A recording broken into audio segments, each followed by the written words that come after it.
But first at 6, Ken Lewis emerges from the privacy of the Bank of America tower and walks right into our Melissa Hankins. I'd read that you were tired of getting mud slung in your face, that you were just... No, I've told you what I told the board. Okay. What are your plans next? I don't have any. A chance encounter, an exclusive interview with the outgoing CEO of B of A on a day when hundreds take to the streets in protest of Charlotte's biggest bank. Hello and thanks for being here. I'm Maureen O'Boyle. I'm Paul Cameron. Welcome. Just 2 days ago, Ken Lewis shocked everyone when he announced he'd retire at the end of the year. Well, today the CEO was out for a stroll. Certainly not something we're used to seeing. Lewis, usually a private man, not typically a fan of the cameras. New York Magazine calls him, quote, a standoffish, acid-tongue loner. In fact, on those rare occasions when we do see Ken Lewis, he offers little more than a scowl to the camera. He's making a major business announcement like the controversial takeover of Merrill Lynch, or he's getting grilled by Congress and looking painfully dejected. But today, WBTV tracked down the head of Bank of America. WBTV business reporter Melissa Hankins on your side. She's live in Charlotte. Melissa, you're in the right place, right time, but you were able to get some answers out of him about the future of the bank. I did, Paul, and Lewis certainly made me work for those answers. We were uptown this afternoon working on another story about Bank of America when we heard Lewis was 5 or 6 blocks away, just walking up Tryon Street. So, of course, we dropped everything we had and ran down to meet up with him. And he kept me running for the entire interview. But yes, Ken Lewis did answer some of my questions, too. How do you feel about the position of the bank right now? I feel how great. You're leaving it? I feel great. It's poised to, as soon as the economy recovers, to be the finest institution in the world.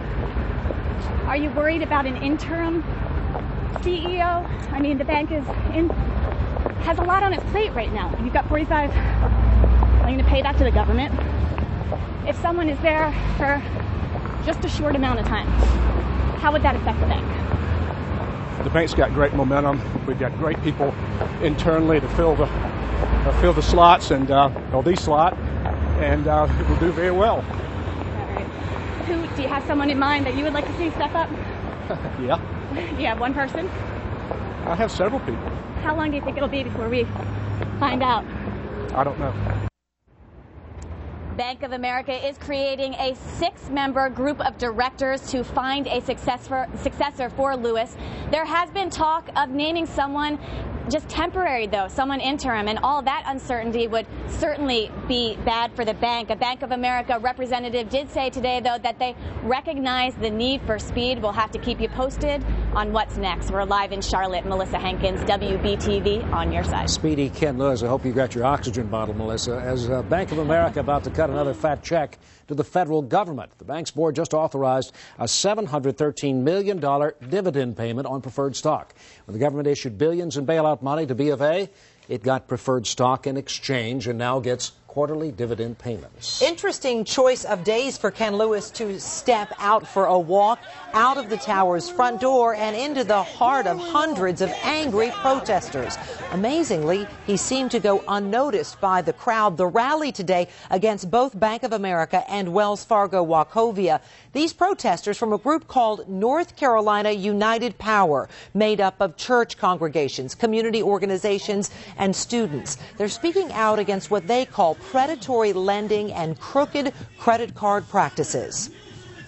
In the words of Frederick Douglass, there's no progress without struggle. And I'm hoping that today, at least, we will be heard. I understand that we've tried to get interviews and we've sent letters, and we haven't received a response. And so today, with our voices, more than just one or two, but many have come to express that this is not fair, it's unjust. Ironically, organizers from United Power tell us they're demanding a face-to-face meeting with Ken Lewis. Live outside